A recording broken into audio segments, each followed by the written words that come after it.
Hello students, good morning. As you know, आपको पहले से पता है कि अपन महाराष्ट्र स्टेट बोर्ड की एक सीरीज कर रहे हैं 24 फिजिक्स का पेपर, राइट। तो उसमें अभी 6th, 7th और 8th क्वेश्चंस MCQ का लेके आए हैं सेक्शन 1 का। तो इसमें देखेंगे कि सबसे पहला क्वेश्चन इसमें ये आता है कि if the frequency of incident light falling on a photosensitive material is doubled, then kinetic energy are emitted photoelectrons will B.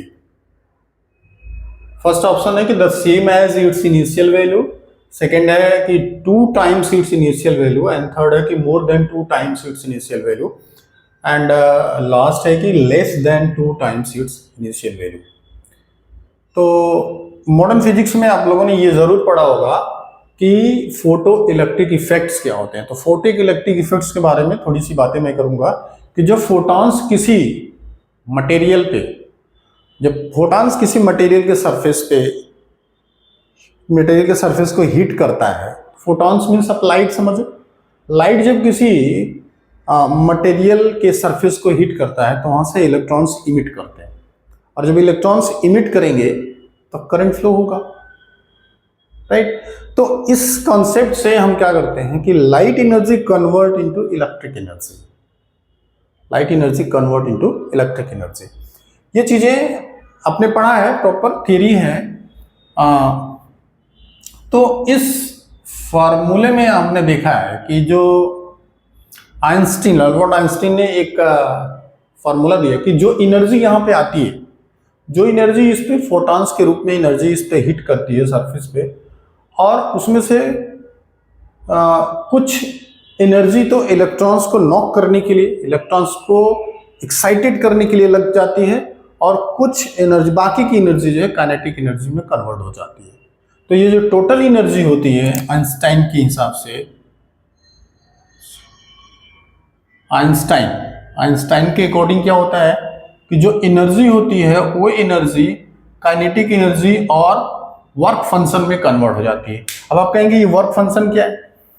Work function की मीन्स ये कि वर्क फंक्शन जो इस इलेक्ट्रॉन्स को नॉक करने के लिए, इलेक्ट्रॉन्स को हिट करने के लिए जो एनर्जी लगी है उसको वर्क फंक्शन कहते हैं, राइट। तो ये वर्क फंक्शन, ये और काइनेटिक एनर्जी दोनों मिलके टोटल एनर्जी के बराबर हो जाते हैं, राइट है।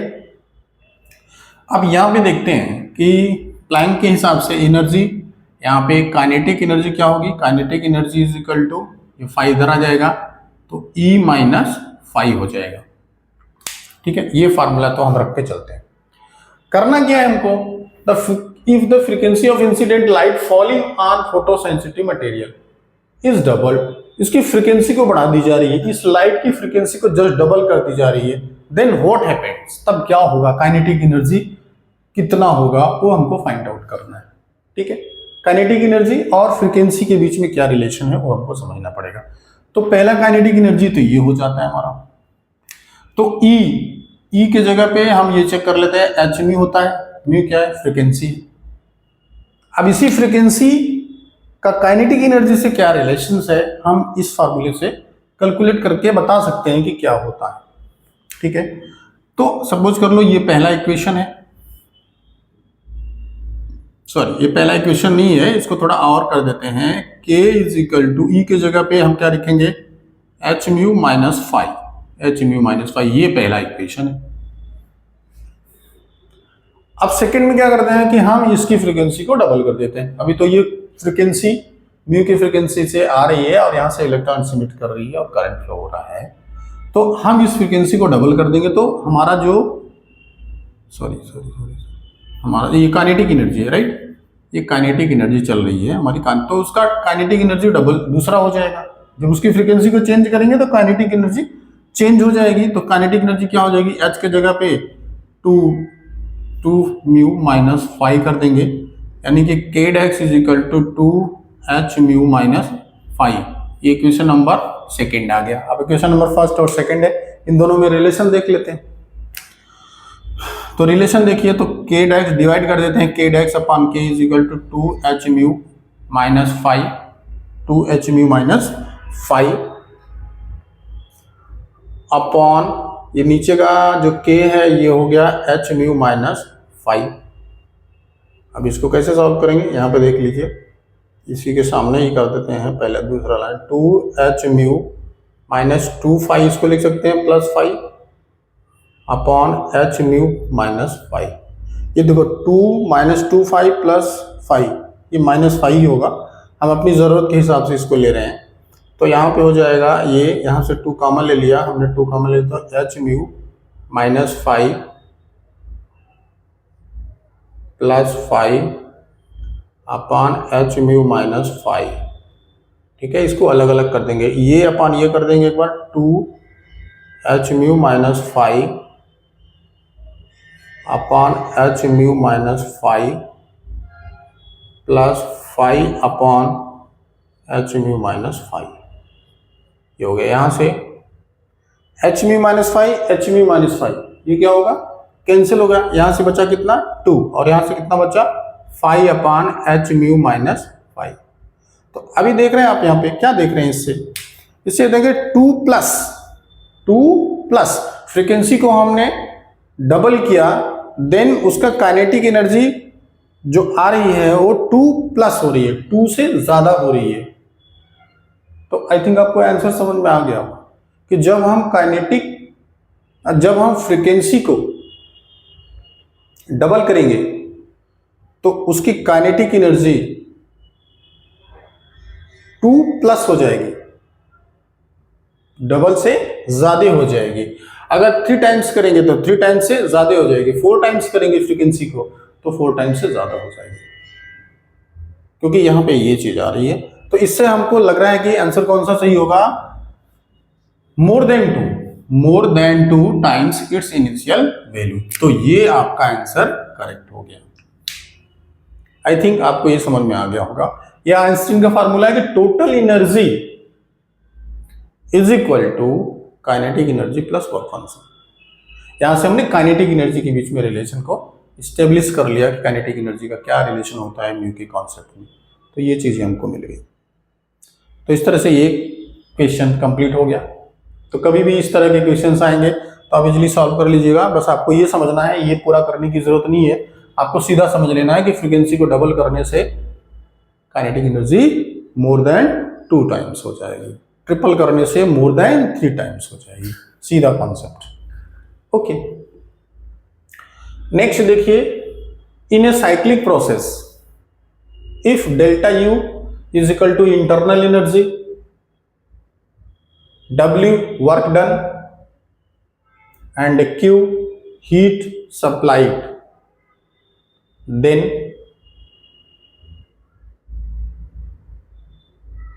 Delta U is equal to Q के बराबर होगा, Q इज इक्वल टू 0 होगा, W इज इक्वल टू 0 होगा, W is equal to Q के बराबर होगा।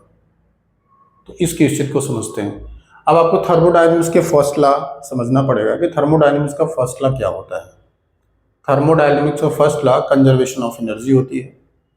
जो हीट हम किसी सिस्टम को देते हैं वो हीट टोटल का टोटल क्या होता है, वर्क में कन्वर्ट हो जाता है। जबकि ऐसा कोई कॉन्सेप्ट है नहीं, ऐसा कोई मशीन है नहीं, ऐसा कोई सिस्टम है नहीं जो कर ले, लेकिन कॉन्सेप्ट वही है। तो इसको समझने की कोशिश करते हैं कि किसी सिस्टम को, राइट, किसी सिस्टम को अगर हमने क्या दिया, जैसे ये सपोज कर लीजिए कोई सिस्टम है, कोई सिस्टम को हमने क्या दिया, क्यू दिया, हीट दिया, तो ये क्या करता है, हीट, कुछ हीट को तो वर्क में कन्वर्ट करता है और कुछ हीट को ये एब्जॉर्ब कर लेता है। तो जो हीट इसके अंदर रह जाती है, जो वर्क में कन्वर्ट नहीं होती, वो इंटरनल एनर्जी हो जाती है। तो क्यू आपने दिया, इंटरनल एनर्जी इसने कुछ अपने पास रखा और बाकी के इसमें वर्क में कन्वर्ट कर दिया, तो यू यहां रखा है ना। ये अगर सिस्टम है तो यू यहां रखा, तो हमारा जो फार्मूला बन जाएगा वो Q is equal to W plus delta U. Delta U का मतलब change in internal energy. Change in internal energy का मतलब इसकी कुछ एनर्जी पहले से रही होगी सिस्टम की, बाद में कुछ एनर्जी ले लिया, एनर्जी को ले लिया, फिर उनका डिफरेंस करके चेंज इन इंटरनल एनर्जी हो जाता है। अब इसमें बहुत सारे प्रोसेस होते हैं, लेकिन हमें कंसीडर करना है साइक्लिक प्रोसेस। साइक्लिक प्रोसेस का मतलब कि इस तरह से देखिए साइक्लिक प्रोसेस होता है, यहां से ये एक सिस्टम ए से बी को जाता है, फिर अगर ये सिस्टम बी से फिर ए को आता है तो ये साइक्लिक प्रोसेस होता है। आपने पढ़ा होगा इसको, साइक्लिक प्रोसेस होता है। तो इनिशियल दोनों कंडीशन में, फाइनल और इनिशियल दोनों कंडीशन एक है, तो जब दोनों कंडीशन एक है तो चेंज इन एनर्जी क्या होगी, जीरो। तो delta internal energy is equal to zero, और जब इंटरनल एनर्जी जीरो हो गई तो हमारा जो relation Q is equal to W, तो Q is equal to W का जो ऑप्शन होगा वो सही होगा। तो A है नहीं, B है नहीं, C है नहीं, तो D है, तो answer number D is correct. Answer number D is correct. तो इस तरह हो गया साइक्लिक प्रोसेस में। ये फॉर्मूला रखना है, Q is equal to W plus delta U। और थर्मोडायनामिक्स का फर्स्ट रूल जो है, energy can not be create and can not be destroyed. ना उसको पैदा किया जा सकता है, ना उसको फिनिश किया जाता है। तो ये हो गया नेक्स्ट क्वेश्चन। अब अगला क्वेश्चन देखते हैं। The current in a coil change from 50 ampere to 10 ampere in 0.1 second. The self inductance of the coil is 20 Henry H. The induced EMF in the coil is, ये Faraday के rule पे आता है, magnetic induction. Magnetic induction का chapters जो है उस chapter से आता है। और मैग्नेटिक इंडक्शन होता क्या है कि rate of change of magnetic flux is directly proportional to induced EMF। This is a Michael Faraday rule, right? तो यहां पे ये फॉर्मूला अप्लाई करेंगे, E is directly proportional to delta phi upon delta T. This is a rate of change of magnetic flux. Magnetic flux बढ़ेगा तो induce EMF बढ़ेगा, EMF बढ़ेगा तो करंट बढ़ेगा। तो E is equal to minus L, minus इसलिए कि जिससे ये जनरेट होता है उसी का अपोज करता है, इसलिए minus delta phi upon delta T. Okay, L जो होता है, यल यही होता है सेल्फ इंडक्टेंस, और phi change in magnetic flux, और T time, E induce EMF। ठीक है, तो यहां से वो सारे वैल्यू पुट करेंगे। अब यहां पे देखेंगे हमको फाई तो है नहीं, चेंज इन मैग्नेटिक फ्लक्स है नहीं, करंट है। The current in a coil change from 50 ampere to 10 ampere. 50 ampere से 10 एम्पियर में हो रहा है, ठीक है, 0.1 सेकेंड में। T तो पता चल गया हमको, ये I1 हो गया, ये I2 हो गया, तो चेंज कितना हो जाएगा, I2 माइनस I1 हो जाएगा। तो मैग्नेटिक फ्लक्स और I का क्या रिलेशन है उस पर समझते हैं। मैग्नेटिक फ्लक्स बढ़ेगा तो करंट बढ़ेगा, मैग्नेटिक फ्लक्स कम होगा तो करंट कम होगा। यानी कि हम ये चीज इस फार्मूले को इस तरह से भी लिख सकते हैं, माइनस एल डेल्टा आई upon delta T, same formula ये भी होगा। अब यहाँ पे माइनस एल इसको लिख सकते हैं I2 minus I1 upon T, delta T time दिया है, चेंज इन टाइम ही दिया है उसमें, तो सारे वैल्यू पुट कर देते हैं, इंड्यूस EMF निकाल लेते हैं अपन। तो L कितना है, माइनस 20, और ये कितना है I2 10 माइनस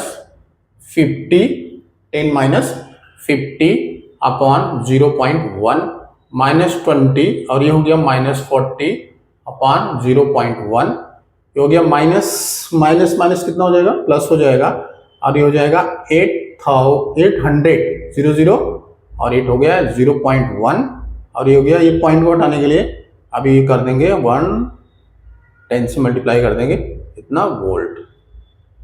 ये रिजल्ट हो गया ईएमएफ, इंड्यूस ईएमएफ हो गया, इंड्यूस ईएमएफ। तो इस तरह से कौन सा ऑप्शन 8000 वोल्ट बता रहा है, तो ऑप्शन नंबर बी 8000 वोल्ट बता रहा है, इसलिए ये हो गया।